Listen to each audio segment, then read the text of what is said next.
After years of failed attempts, sports betting is now legal and live in the state of Missouri. Many sports fans in Missouri have been waiting for this for years.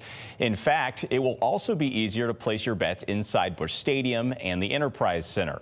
John Kipper has more.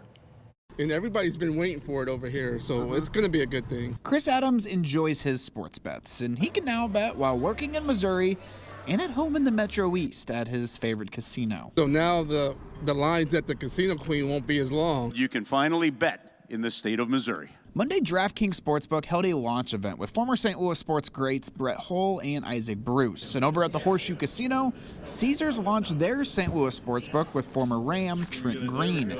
Caesars told us Missourians no longer have to cross the river to wager. You definitely see people not having to travel to make their bet.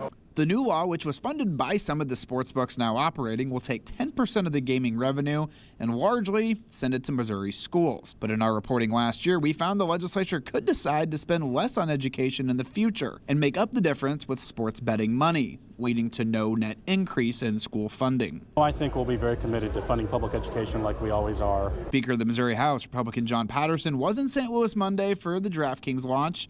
He says there will be a net increase in school funding. I don't think anybody will see this as something we can take away.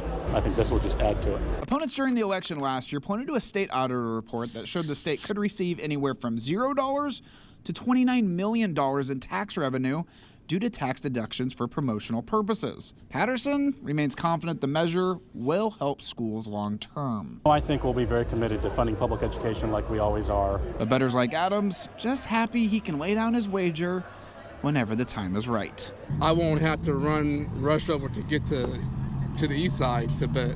And the measure also puts $5 million into a problem gambling fund. Patterson says he knows people can get addicted to sports wagering, and he's hoping to adding to that in the future. Reporting in St. Louis, John Kipper, First Alert 4.